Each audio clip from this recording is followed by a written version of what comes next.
क्या क्या मुद्रां करसरसिजैः पुस्तकं शङ्खचक्रे बिभ्रद्भिन्नस्फटिकरुचिरे पुण्डरीके निषण्णः अम्लानश्रीरमृतविशदैरंशभिः प्लावयन्माम् आविर्भूयाद्दनकमहिमा मानसे वागधीशः। कृष्णाय वासुदेवाय हरये परमात्मने प्रणतक्लेशनाशाय गोविन्दाय नमो नमः।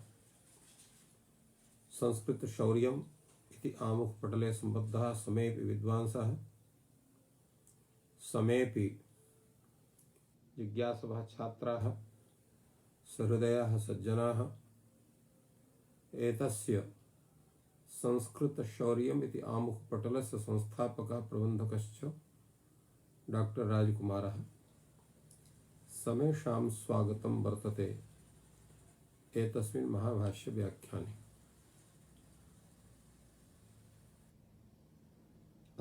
अद्य आदेः परस्य इति सूत्रस्य व्याख्यानं भविष्यति। यस्तने तत्र ङिच्च इति सूत्रस्य व्याख्यानं जातमासीत्। तत्र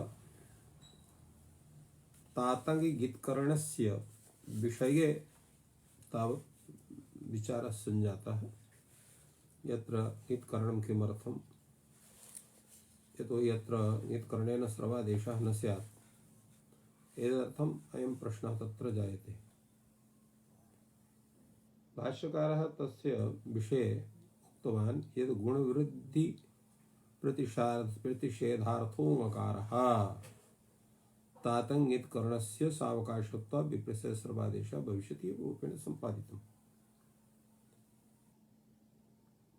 तत्र गुणप्रतिषेधः कुत्र भवति, वृद्धिप्रतिषेधः कुत्र भवति, अन्यत् किमपि यत् कार्यं तत्र कुत्र भवति, एतस्य चर्चा भाष्यकारेण न कुत्रापि कृता। वस्तुतः अत्र तातङ्गि सति तत्र ङित्वात् गुणप्रतिषेधः भवति। यथा द्विषधातुः अत्र तत्र द्वेष्टु इति रूपं भवति। लोट्लकारे प्रथम पुरुषैकवचने तत्र यदा तातङ् भवति तो ङित्वात् अत्र गुणबाधा भवति, अर्थात् पुङन्तलोपते सूत्रेण अत्र गुणः न भवति, तेन दृष्टात् इति रूपमेव सिद्ध्यति। एवं वृद्धिप्रतिषेधः अपि स्तुयात् यूतात्, अत्र स्तुतौ धातु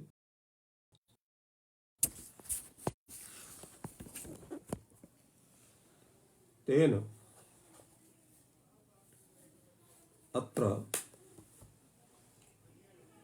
उतो वृद्धिर्लुकि हल् इति सूत्रेण अत्र वृद्धि प्राप्नोति, ङिच्चे सूत्रेण तस्य निषेधः भवति। एवमेव वशकान्तौ धातुः, तस्मात् तत्र ङित्वात् तातङ्गि सति अतिगृह्य वैविधि इति सूत्रेण सम्प्रसारणे सति तत्र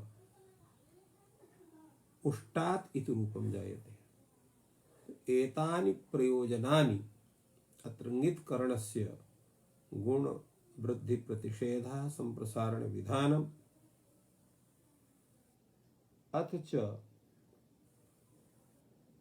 तत्र ब्रूतात् इत्यत्र ब्रुव ईटि इति सूत्रेण अत्र ईडा भावोऽपि भवति, अर्थात् ईडागमः तत्र न जायते, तेन ब्रूतात् इति भवति, ब्रूवितात् इति रूपं नैव जायते। एवं रूपेण कश्चन विचारः तत्र अभवत्। अतएव भाष्यकारः एतस्य प्रयोजनं वदति। तेन अत्र सर्वादेशः एव भवति। ङित्करणात् तत्र ङिच् इति सूत्रेण अन्त्यस्य स्थाने सादेशः न भवति, परत्वात् सर्वादेशः हि तत्रापि विचारितम्। अन्यत्रापि एतस्मिन् विषये बहु विचारितं वर्तते। आदेः परस्य इति यत् सूत्रं वर्तते, परस्य यद् विहितं तत्तस्यादेर्बोध्यम्। प्रायः एतस्य सूत्रस्य प्रवृत्तिः अलोन्त्यस्य इति विषये भवति। परस्य यद् विहितं तत्तस्यादेर्बोध्यम्। यदा एतस्य उदाहरणं अत्र आग्रे आगमिष्यति। सिद्धान्तकौमुद्यां सिद्धान्तकौमुद्यां च तत्र उत्थानम् उत्तम्बनम् इति वर्तते। उदास्तस्तम्भपूर्वस्य इति सूत्रे इति विषये इदं सूत्रं तत्र उल्लिखितं वर्तते। तेन अत्र सकारस्य स्थाने एव तत्र कार्यं भवति, अन्यत्र न भवति इति सर्वं तत्र विचारितम्। अत्र भाष्यकारः कथयति अलोन्त्यस्यादेः परस्य अनेकांशि सर्वस्य इत्यपवाद प्रतिषेधाः सर्वादेशः। किं तात्पर्यम् एतस्य वार्तिकस्य?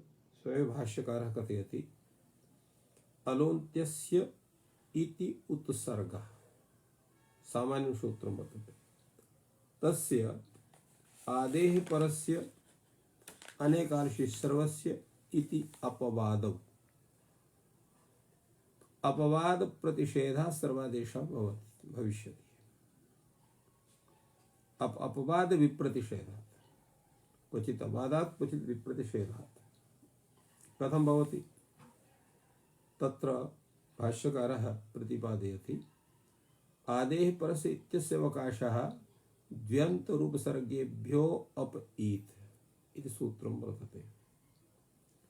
इदं सूत्रं यत्र समासः भवति द्विशब्दात् अपशब्दस्य, तस्मिन् समये एतत् सूत्रम् आयाति। सर्वसमासान्त प्रकरण विषये इदं सूत्रं पठितं वर्तते।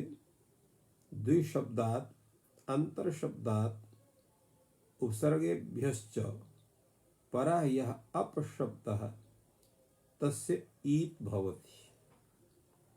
द्विर्गता आपः यस्मिन् इति द्वीपम् एवं अंतर्गताः गताः आपः यस्मिन् तद् अंतरीपम् प्रतिगताः आपः यस्मिन् तत् प्रतीपम् एवमेव तत्र सम्यक्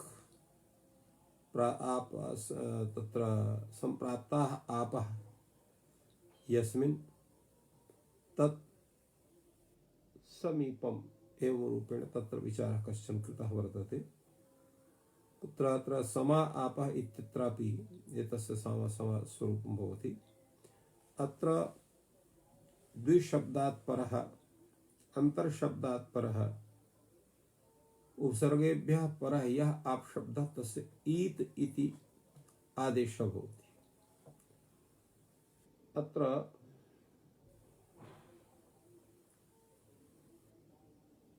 आपः इत्यत्र षष्ठी वर्तते। तेन आप इकारस्य आपः अन्त्यस्य स्थाने ईत् आदेशः भवति। ऋक्पुरधु तत्र द्व्यन्त उपसर्गेभ्यः अत्र पंचमी विभक्ति। तो पंचम्याः श्रवणात् अत्र आदे तत्र तस्मात् द्वितीयतरस्य इति सूत्रस्य प्राप्तिर्भवति। एभ्यः परः यः आप तस्य ईत् इति सूत्रार्थः। अत्र अलोन्त्यस्य इति सहकारेण अत्र अन्त्यस्य स्थाने ईत् स्यात्। तेन द्वीपम् अंतरीपम् प्रभृतयः प्रयोगाः सन्ति, तेषां सिद्धिः न स्यात्। अतएव अलोन्त्यस्य इति सूत्रं प्रबाद्य अत्र आदेः परस्य इति सूत्रम् आयाति।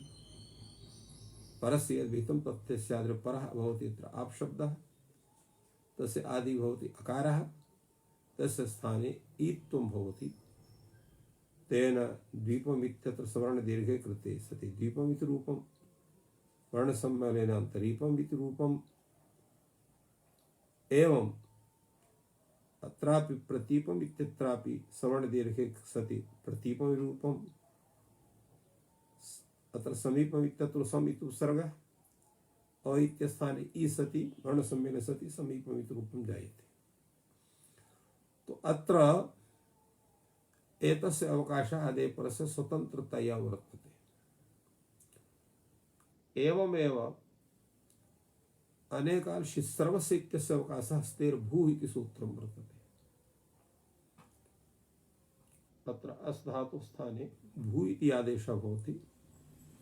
भू इति अनेकाल वर्तते, अतः सर्वस्य स्थाने भू इति आदेशः भवति। अत्र कस्यचित् अन्यस्य सूत्रस्य प्राप्तिर्नास्ति। एवमेव अत्र अतो भिस ऐस् इत्यत्र उभयोः प्राप्तिर्भवति। यतो हि अतः इति पंचमी, तो अतः अदन्तात् भीतस्य भिसः ऐस् भवति। अदन्तात् परस्य अत्र भिस् वर्तते, तस्य स्थाने ऐस्। ऐस् कुत्र स्यात्? तत्र अलोन्त्यस्य इति सहकारेण तत्र अन्त्यस्य स्थाने ऐस् इति स्यात्। तत्सूत्रं प्रबाद्य अत्र अनेकांशि सर्वस्य इति सूत्र सहकारेण अत्र भिसः संपूर्णस्य स्थाने ऐस् इति आदेशः भवति। तेन रामैः इति सर्वैः इत्यादि प्रयोगाः सिद्ध्यन्ति। तत्र अनेकांशि सर्वति विप्रतिषेध परत्वात् बाधते। तो एवं अत्र आदेः परस्य इत्यस्य अपवादः तत्र इति सूत्रम् अपादत् तत्र परत्वात् प्रबाद्य अस्तेर् तत्र आदेः परस्य इति सूत्रेण अत्र विचारः विधानं भवति। अनेकाल सर्वस्य इत्यत्र अस्तेर्भू इत्यत्र विधानं भवति। अतो विशेष यद्यपि उभयोः प्राप्तिर्भवति, आदेः परस्य इत्यस्य प्राप्तिर्वर्तते, अनेकांशि सर्वस्य इत्यस्य प्राप्तिर्वर्तते।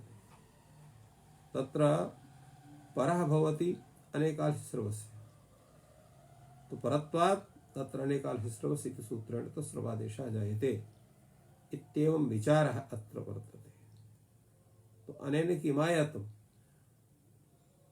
अनेन अयमेव तत्र सिद्धान्तः सञ्जातः यत् अलोन्त्यस्य इत्यसूत्रस्य यद्यपि अपवादः भवति आदेः परस्य, किन्तु आदेः परस्य इत्यस्य परत्वात् स्वविषये अनेकांशि सर्वस्य इति सूत्रं प्रबाद्य तत्र प्रवर्तते। एवं रूपेण एवं विचारः सञ्जातः।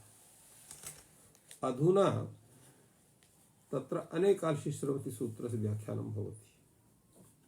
अत्र कः विचारः तदुच्यते।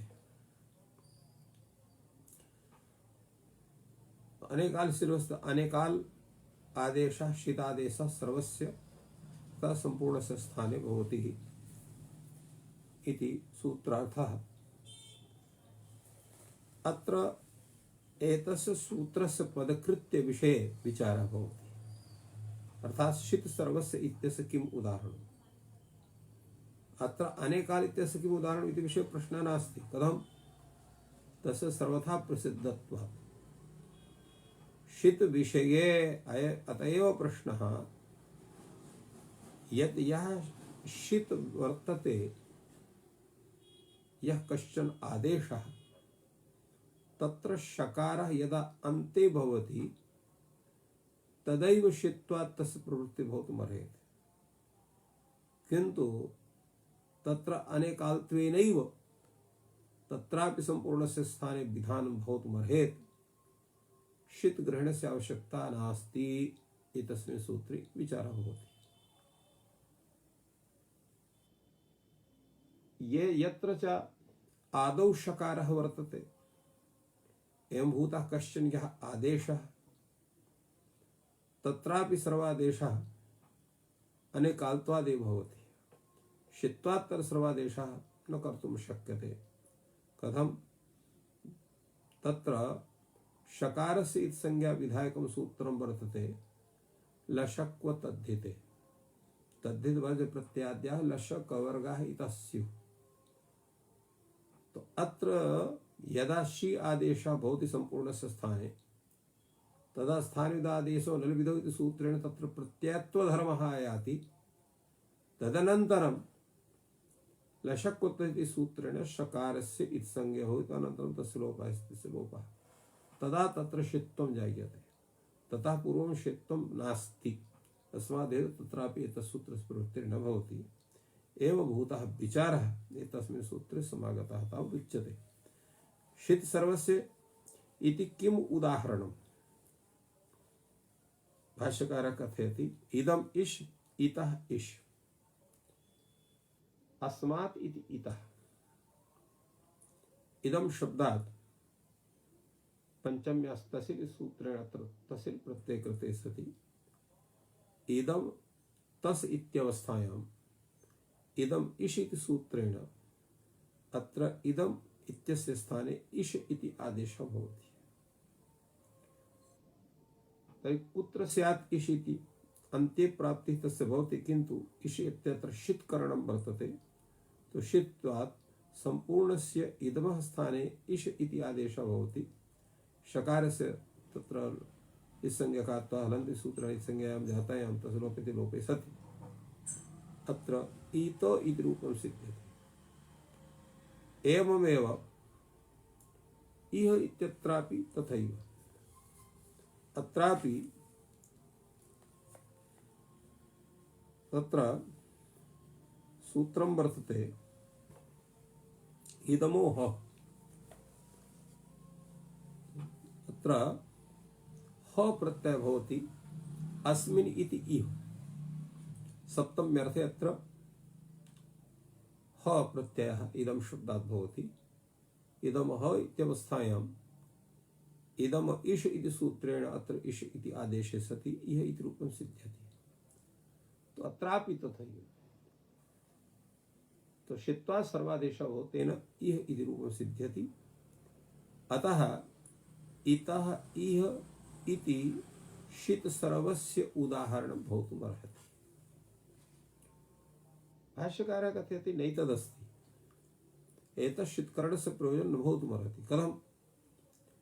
षित्करणादेव अत्र सर्वादेशः भविष्यति। अत्र षित्करणादेव अत्र सर्वादेशः भविष्यति।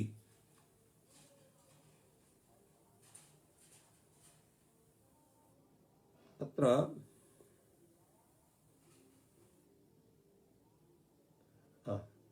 इदम् इष् इतः इह प्रयोजन अत्र नैतदस्य षित्करणादेवात्र सर्वादेशः भविष्यति। अर्थात् अत्र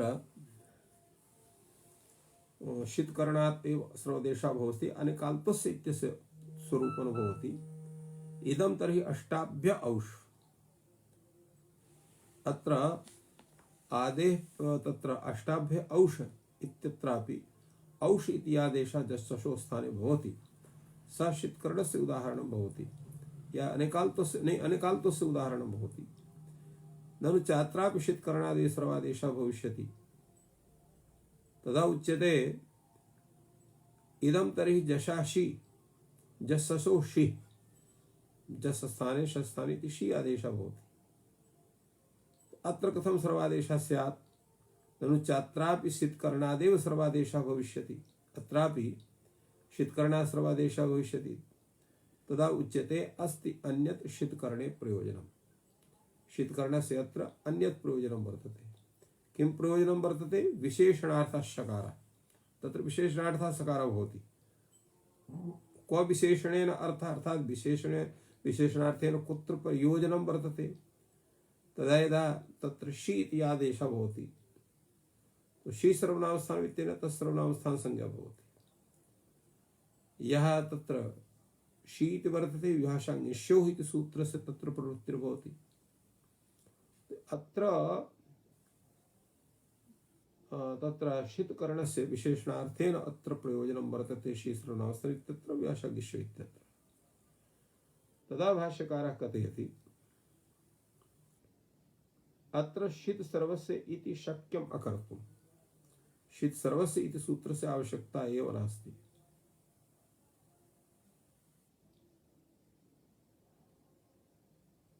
एतस्य अत्र प्रयोजनं यद् वर्तते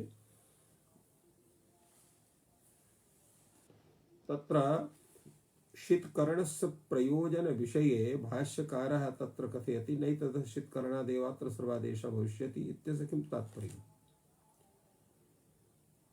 यतो हि सर्वस्य इति उदाहरणं यदा इदम् इष इतः इह इति भवति तद् शीत्करणात् सर्वादेशस्य उदाहरणं भवति।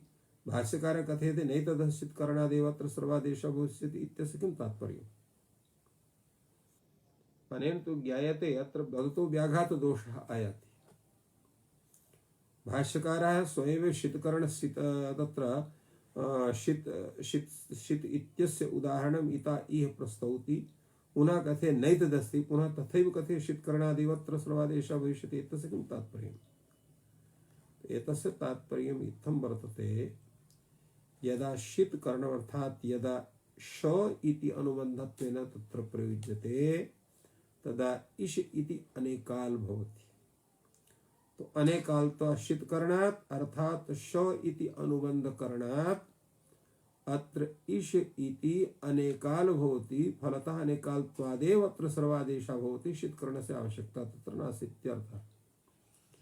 इदमेव तात्पर्यम् अष्टाभ्य औषित्यत्रापि वर्तते। शीतकरणादेव सर्वादेशः भविष्यति इत्यस्यापि तात्पर्यं तथैव। अत्र औष इत्यर्षकारस्य अनुबन्धस्य तत्र सत्वात् अनुबन्धकरणात् तत्र औष इत्यत्र अनेकाल्त्वं भवति। अनेकाल्त्वात् सर्वादेशः भवति। शीतकरणं तत्र अनर्थकं वर्तते इति तात्पर्यमादाय शीतकरणादेव सर्वादेशः भविष्यति इति भाष्यकारस्य कथनं वर्तते। अन्यथा अत्र वदतो व्याघातदोषः पतति। पंक्तेः आशयः भिन्नः भवति अत्र। अतएव जैसा शी इत्यत्र विषयेपि तथैव उक्तं वर्तते। यद्यपि अत्र तु शीतकरणस्य तादृशं प्रयोजनं न दत्तं वर्तते तथापि तस्मिन् विषये विचारितम् अस्ति। अग्रे तत्र तथा विचारः भवति। शीत सर्वस्य इति शक्यम् अकर्तुम्। यत्र यत्र यत्र शीतकरणं वर्तते सर्वत्र अनेकाल्त्वमपि वर्तते। अनेकाल्त्वादेव सर्वत्र सर्वादेशः भविष्यति।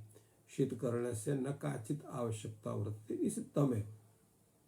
अर्थात् शीतकरणस्य प्रत्याख्यानमेव युक्तिसंगतम् इति भाष्यकारः कथयति। अन्त्यस्य अयम् स्थाने भवन न प्रत्ययः स्यात्। यतो हि जस्सशोषि अथवा जसाशि इति सूत्रद्वयम् अत्र उदाहरणत्वेन प्रदत्तं शीतकरणविषये। तो अत्र जसाशि जशा स्थाने शी भवति। पुल्लिंगे नपुंसकलिङ्गे जशसोः तत्र शी इति आदेशः भवति। अत्र शकारस्य संज्ञा कदा भविष्यति? यथा पूर्वम् अस्माभिः उक्तम् आसीत् यदा जशा स्थाने शी भवति तज्जस निष्ठा यः प्रत्ययः धर्मः तत् शी इत्यत्र आनीयते तदा लशक्वतः इति शकारस्य संज्ञा भवति। तदा पूर्वं न भवति। तो तत्र स्थानिदादेशो नल विधौ इति सूत्रेण प्रत्ययत्व धर्मः तदैव आगन्तुमर्हति यदा संपूर्णस्य जसा स्थाने शी इति आदेशः स्यात्। नपुंसकलिङ्गे जसशोः स्थाने संपूर्णयोः जसशोः स्थाने तत्र शी इति आदेशः स्यात्। तदैव प्रत्ययत्व धर्मः तत्र आगमिष्यति। अतः भाष्यकारः कहते अन्त्यस्य अयम् स्थाने भवन न प्रत्ययः स्यात्। सत्यां प्रत्यय संज्ञां इति संज्ञा न स्यात्। यदा प्रत्यय तो धर्मः एव नास्ति तदा लशक्वतः सूत्रस्य प्रवृत्तिरेव न स्यात्। यतो शः प्रत्ययस्य इति सूत्रेण अत्र प्रत्ययस्य इत्यत्र अनुवृत्तिर्भवति। स्माद्धेतोः अत्र एवमेव तत्र आदि पदस्यापि अनुवृत्तिर्भवति। प्रत्ययस्य आदिभूतस्य तत्र शकारस्य कवर्गस्य लकारस्य लशकवर्ग इतास्य शकारस्य इति संज्ञा भवति। तो अत्र सिंह इति संज्ञा न स्यात्। असत्याम् इति संज्ञायां लोपः न स्यात्। असति लोपे किं स्यात्? अनेकाल एव स्यात्। शीत कदापि न स्यात्। तो यदा अनेकाल तदा सर्वादेशः यदा अनेकार भवति तदैव सम्पूर्णस्य जसः स्थाने शी इति भवति जसाशि इति सूत्रेण जसः स्थाने शसः स्थाने नपुंसकलिङ्गे तत्र शि इति आदेशः भवति यदा सर्वादेशः तदा प्रत्ययः तत्र प्रत्ययधर्मः आनीयते तत्र स्थाने सूत्रेण यदा प्रत्ययः तदा इति संज्ञा यदा इति संज्ञा तदा लोपः एवं तत्र विचारः वर्तते तो एवं तर्हि सिद्धे सत् यत् शरीरस्य सर्वस्य इत्याह तस्य किं प्रयोजनम् अर्थात् व्यर्थमेव भाष्यकारः कहते न व्यर्थं नास्ति षित् सर्वस्य इति व्यर्थीभूय कल्पयति ज्ञापयति अस्तेषा परिभाषा नानुबन्धकृतम् अनेकाल्त्वं भवति अर्थात अनुबंधम अधिकृत्य नहीं कश्चन आदेशः अनेकाल भवति नानुबंध कृतम् अनेकाल्त्वम् तो एवं यह इदम इष इत्यत्र इष वर्तते अष्टाभ्य औष इत्यत्र यह औष वर्तते तत्र अनुबंधम आदाय एव अनेकाल्त्वं तत्र भवति अतः तत्र अनेकाल्त्वं अनया परिभाषया नांगीक्रियते फलतः षित्वात् संपूर्णस्य इदमः आदेशे इदमः स्थाने इष इति आदेशः भवति तथैव संपूर्णस्य जशः स्थाने शसः स्थाने अष्टाभ्य औष इति सूत्रेण औष इति आदेशः षित्वात् भवति प्रश्नः भवति किमेतस्य ज्ञापने प्रयोजनम् अर्थात एषा या परिभाषा तत्र व्यापक रूपेण या ज्ञापिता वर्तते तस्य किं प्रयोजनं वर्तते किमर्थम् एवं भूता इयं ज्ञापिता अत्र उच्यते तत्रा स्वरूप सर्वादेश दाप प्रतिषेधेषु पृथक्त्व निर्देशः अनाकारान्तत्वात् इत्युक्तं तन्न वक्तव्यं भवति इदं वार्तिकं तत्र अन्यस्मिन् सूत्रे पठितं वर्तते अत्र केवलं स्मरणं भगवता भाष्यकारेण कृतं कि एतत् वार्तिकं तत्र न करणीयं भवति अत्र किम् एतत् स्वरूपम् असरूप विषये तत्र प्रवृत्ति भवति वासरूप स्त्रियम् अत्र असरूप अपवाद प्रत्ययः विकल्पेन भवति तो अनुबंधकृत असारूप्यं न जायते नानुबन्धेन परिभाषा भवति नानुबन्धकृतम् असारूप्यम् असरूप इत्यस्य विषये तेन क प्रत्ययः ण प्रत्ययः तो असरूपे क विषये ण प्रत्ययस्य प्राप्ति तत्र वैकल्पिकी न भवति यतोहि तत्र असरूपत्वम् अस्त्येव नानुबन्धकृतम् असरूप्यम् इति परिभाषा तेन ज्ञापिता भवति एवमेव तत्र सर्वादेश विषये चिन्तितं वर्तते यथा दिव औत् अत्र औत् इत्यत्र तकारमादाय अनेकाल्त्वं वर्तते तो दिव औत् इत्यत्र संपूर्ण दिवः स्थाने औत् इति आदेशः स्यात् यदा एषा परिभाषा अंगीक्रियते तदा अन्त्यस्यैव स्थाने दिव औत् सूत्रेण औत् आदेशस्य विधानं भवति तेन द्यौः इति रूपं सिद्ध्यति एवमेव दादा घ्वदाप् इत्यत्र आप इति निर्देशः वर्तते चेत् तत्र एषा परिभाषा न स्यात् तर्हि किं स्यात् अत्रापि दाप् इति यः निर्देशः वर्तते तो दैप तत्र दैपः अपि तत्र ग्रहणं स्यात् तो अतः तत्र दैप इत्यस्य निर्देशः न भवति एवमेव तत्र ये एवं भूताः अन्ये प्रयोगाः सन्ति तत्रापि तेषामपि समाधानं अनया परिभाषया भवति। एतदर्थं बहुषु स्थलेषु एतस्याः परिभाषायाः प्रयोजनानां सत्त्वात् अत्र एषा परिभाषा करणीया इति प्रतिपादितं भगवता भाष्यकारेण। अग्रे सूत्रं वर्तते स्थानिवदादेशो नलविधौ। आदेशः स्थानिवत् स्यात् न तु स्थानान्यराश्रय विधौ इति परिभाषा सूत्रस्य एतस्य तत्र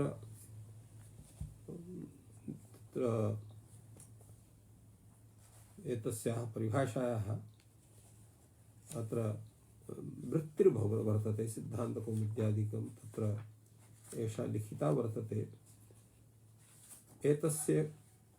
एतत् सूत्रं तत्र वर्तते अतिदेशसूत्रम्।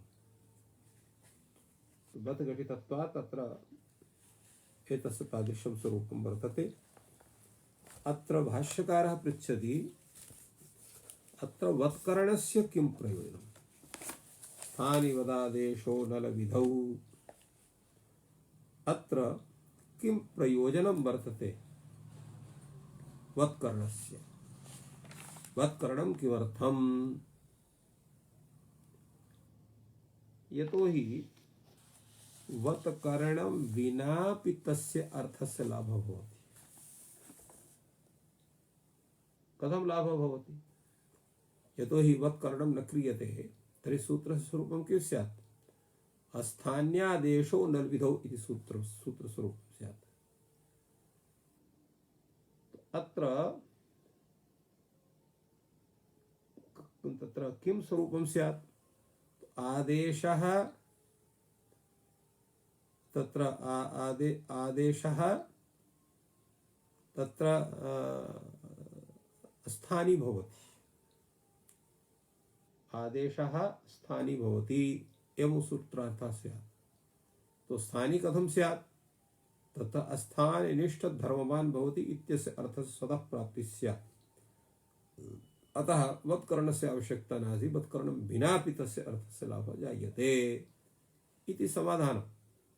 अतएव कैयटः कथयति विनापि वतिना तदर्थलाभः यथा किद्गित् इति भावः एवमेव तत्र भविष्यति। स्थान्यादेश इत्युच्यमाने स्थानी रूपम् आदेशः प्रतिपद्यते एवं रूपेण अत्र विचारः कश्चन कृतः वर्तते। भाष्यकारः कथयति तथा विचारः न भवति। एतस्य अन्यत् अपि स्वरूपं भवितुमर्हति। कथं? स्थान्यादेशो नलविधौ इति यति उच्यमाने संज्ञाधिकारोऽयं यत्र स्थानी आदेश संज्ञा स्यात्। यतोहि इदं यत् प्रकरणं चलति तत्र अयोनिज सूत्रात् पादपर्यन्तं तत्र संज्ञाधिकारः। अन्यानि यानि सूत्राणि यत्र पठितानि परिभाषा सूत्राणि अतिदेश सूत्राणि तेषामपि संज्ञान्तर्गतत्वादेव एतेषां पाठः पाणिनिना विहितः। तत्र संज्ञाधिकारः सत्त्वात् अर्थाय तस्य किं स्यात्? स्थानी आदेशस्य संज्ञा स्यात्। स्थानी आदेश संज्ञा भवति।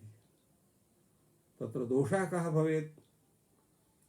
आंगो यमहनः आत्नेपदं भवति बधेरेव स्यात् हन्तरेण स्यात्। आंग पूर्वकात् यम धातोः हन धातोः आत्नेपदस्य नियमनं जायते।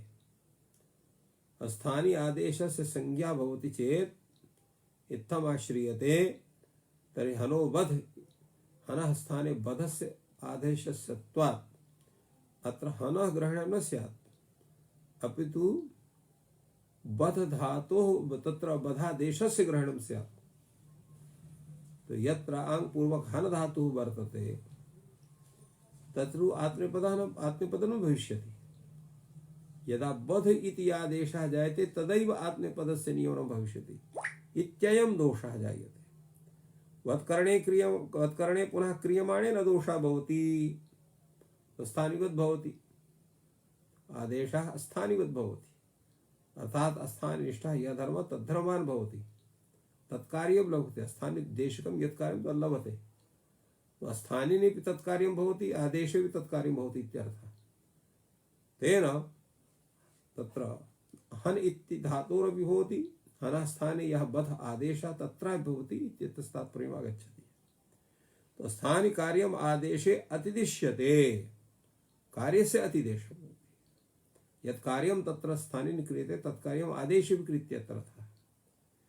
यदा गुरुवद् गुरुपुत्रे, यथा गुरुवद् गुरुपुत्रे, अर्थात गुरोः स्थाने यदा शिष्याणां गृहे गुरुपुत्रस्य गमनं भवति, तस्यापि गुरुवत् सम्मानादिकं तत्र भवति इति तात्पर्यम्।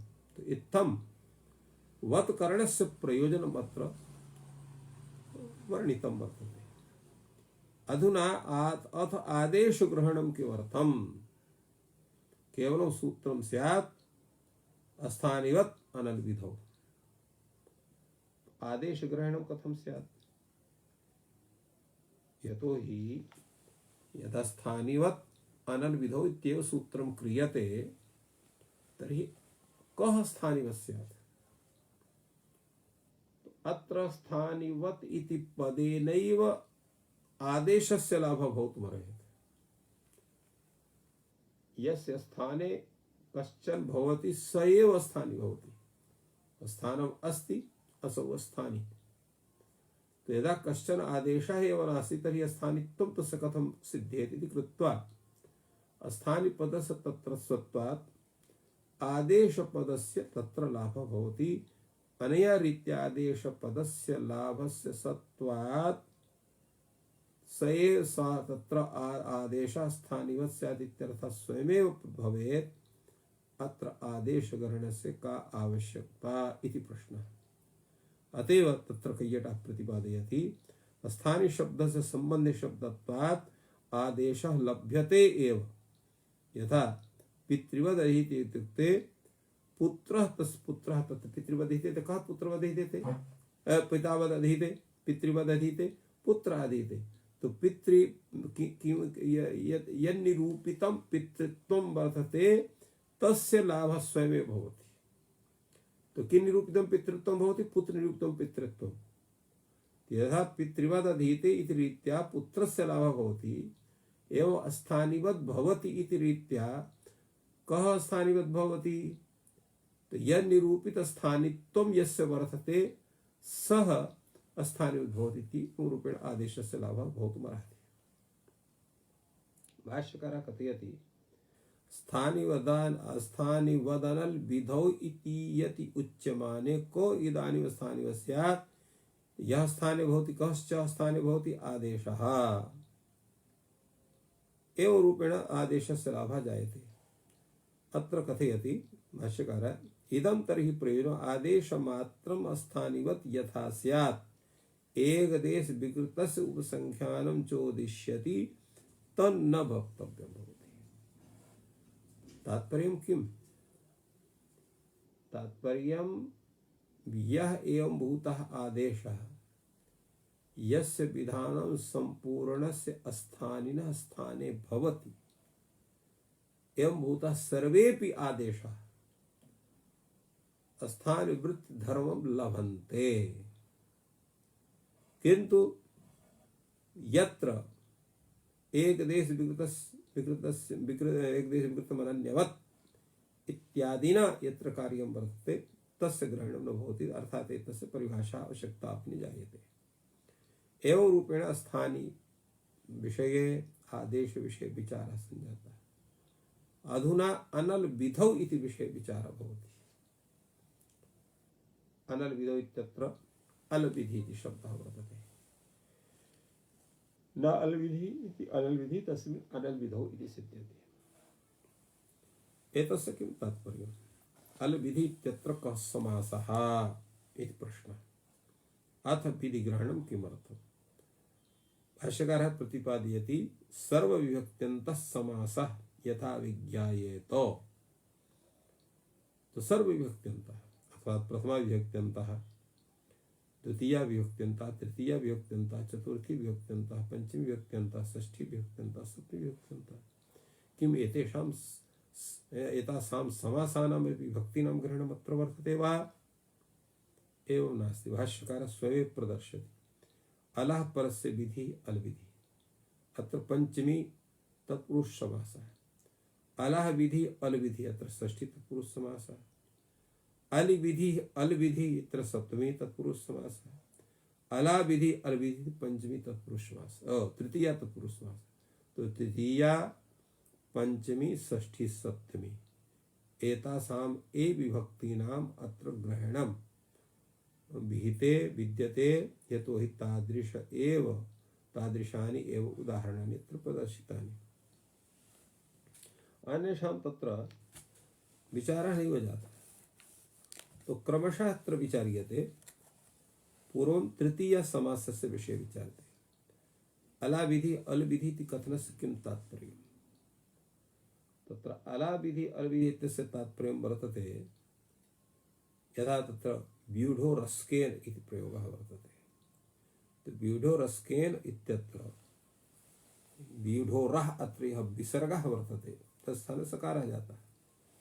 तो विसर्गस्य स्थाने यः सकारः विसर्जनीयः स इति सूत्रेण जातः वर्तते।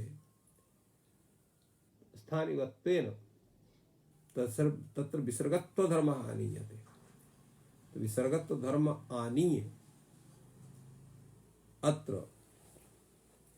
अटकुप्पाङ्गुं व्यवाय इति सूत्रेण अत्र अणत्वं स्यात्, तेन विढोरश्केण इति प्रयोगः स्यात्। किन्तु अनल विधौ इति निषेधः भवति। अर्थात् अलव्यवधान विषये स्थानिवद्भावः न भवति। तो अत्र अल भवति कः? विसर्गः, सकारः अत्र कथं? यतो हि अत्र विसर्गः यः वर्तते सः तत्र तस्य तत्र व्यवधानम् आदाय व्यापिणत्वं भवति। कथम्? अत्र स्थानीयतः निदेशवति। तो विसर्गः यः वर्तते सोऽपि अल् वर्तते। अल्तो धर्मः विसर्गत्व धर्मः। कथम् अल्तो वर्तते? यतो हि भाष्यकारः तत्र कथितवान् प्रत्याहारान्निके यत् अयोगावाहानाम् अट्सु षट्सु च पाठः। अयोगवानां तत्र अयोगवाहानाम् अट्सु पाठः वर्तते, अथ च षट्सु पाठः वर्तते। तो अट्सु पाठम् आदाय यदा क्रियते तो अट् प्रत्याहारान्तर्गत्वात् तत्र अल्त्वमस्त्येव इति कृत्वा अत्र प्रस्तावितभावः न स्यात् अनेन सूत्रेण। एवमेव अलः परस्य विधौ, अलः परस्य विधौ इत्यस्य उदाहरणं भवति द्यौः इति। द्यौः इत्यत्र दिव शब्दात् अत्र सुविभक्ति भवति, दिवसु इति भवति। दिव औत् इति सूत्रेण अत्र वकारस्थाने औत् इति आदेशः भवति। अत्र स्थाने भावात् यदा वकारत्वम् अत्र अतिदिश्यते तदा हल्ङ्याभ्यो दीर्घस्य प्रयुक्तं हल् इति सूत्रेण हलः परस्य सकारस्य अप्रयुक्त हलः लोपः स्यात्। अतएव अत्र अनेन सूत्रेण स्थानिभावस्य निषेधात् अत्र तत्र सकारस्य लोपः न भवति। एवमेव अलः विधि अलविधि, अलः विधि अलविधि इति अत्र षष्ठी समासः। एतस्य तत्र उदाहरणं भवति द्युकामः इति। दिवः कामः द्युकामः। अत्र दिव उत् इति सूत्रेण अत्र उकारान्तादेशः भवति। अत्रापि स्थानिभावश्चेत् क्रियते तर्हि वकारस्य लोपो व्योर्वल् इति सूत्रेण अत्र लोपः स्यात्। तेन अत्रापि तत्र वत्वस्य अतिदेशः न कर्तुं शक्यते। अत्र स्थान तत्र अलः विधि अलविधि वर्तते। एवमेव तत्र सप्तमी विभक्तेः तत्र प्रयोगः वर्तते। तत्र क इष्टः इत्यत्र का इष्ट इत्यत्र किमर्थं क स इष्ट इति स्वरूपं वर्तते। अत्र सकार स्थाने रु भवति। रु इत्यस्य स्थाने भोगपूर्वस्य योषि इति सूत्रेण अत्र यकारादेशः भवति। तस्य यकारस्य च लोपः शाकलस्य इति लोपे सति को इष्टः इति जायते। अत्र किं स्यात्? यदा स्थानिवद् भावः स्यात् तदा स्थानिभावस्य जातायां तेन अत्र यकारस्य अत्र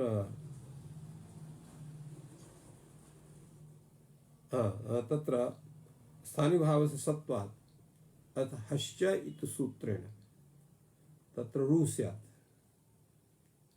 एवं तत्र यः संप्रसारणः यकार स्थानिकः संप्रसारणं तत्र इकारस्य स्थाने तत्र यकारत्वं स्यात्। यकारे सति अत्र हश्च इति उत्थे सति को इष्टः इति रूपं स्यात्, को इष्ट इति रूपं न स्यात्। एतेषां सर्वेषां प्रयोगाणां सिद्धये अत्र एवं तत्र तृतीया विभक्त्यन्तः तृतीया तत्पुरुष समासः, पंचमी तत्पुरुष समासः, षष्ठी तत्पुरुष समासः, सप्तमी तत्पुरुष समासः एतेषां तत्र आश्रयणम् अत्र भगवता भाष्यकारेण कृतम् इति विचारयति। भाष्यकारः कथयति एतानि यानि प्रयोजनानि भवतः कथितानि सन्ति तानि सर्वाणि न अत्र भवितुमर्हन्ति। कथं न भवितुमर्हन्ति? नैतदस्ति प्रयोजनम्। एतानि प्रयोजनानि तत्र न भवितुमर्हन्ति। कथं? भाष्यकारः कथयति प्रातिपदिकनिर्देशो अयम्। अत्र यः निर्देशः वर्तते तत् प्रातिपदिकनिर्देशः। प्रातिपदिकनिर्देशश्च अर्थतन्त्राः भवन्ति, न काञ्चित् प्राधान्येन विभक्तिम् आश्रयन्ति।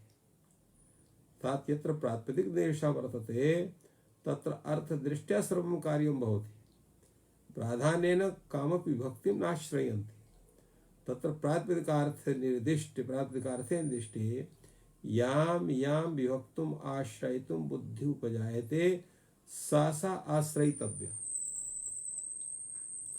यदा तत्र प्रथमा विभक्तिः विवक्षा भवति तर्हि प्रथमा विभक्तिः जायते, द्वितीया विभक्तेः विवक्षां द्वितीया, तृतीया विभक्तेः विवक्षां तृतीया, चतुर्थी, तत्र सर्वत्र यादृशी विवक्षा भवति। अतएव यां यां विभक्तुम् आश्रयितुं बुद्धि उपजायते। तो यां यां विभक्तुम् आश्रयितुं तत्र बुद्धि उपजायते अर्थात् तस्य इच्छा भवति, सा सा आश्रयितव्या, सा आश्रियते। तो अत्र तादृशस्य विधानस्य तत्र आवश्यकता नास्ति। भाष्यकारः कथयति एतत् सर्वं विचार्य अग्रे कथयति प्रयोजनं विधिग्रहणस्य अनन्तरं प्रयोजनं वदति। इदं तर्हि प्रयोजन उत्तरपदलोपः यथा विज्ञायेत। अत्र उत्तरपदलोप तत्र अर्थात् मध्यमपदलोपी समासः अत्र अल विधि इत्यत्र करणीयः। अलम् आश्रयते इति अलाश्रयः, अलाश्रयः विधि इति अल विधि। अत्र मध्यमपदलोपी समासः वर्तते इत्यर्थः। तो अलाश्रय विधि इति न त्वलाश्रय विधौ इति तत्र वार्तिकेऽपि विचारितं वर्तते। यत्र प्राधान्येन अल आश्रियते तत्रैव प्रतिषेधः, यत्र विशेषणत्वेन अल आश्रियते तत्र न प्रतिषेधः। अर्थात् यत्र साक्षात् अलाश्रयः विधि वर्तते तत्रैव वर्तते। यत्र अल विशेषणत्वेन प्रयुज्यते तत्र एतस्य सूत्रस्य प्रार्थ्यं न भवति।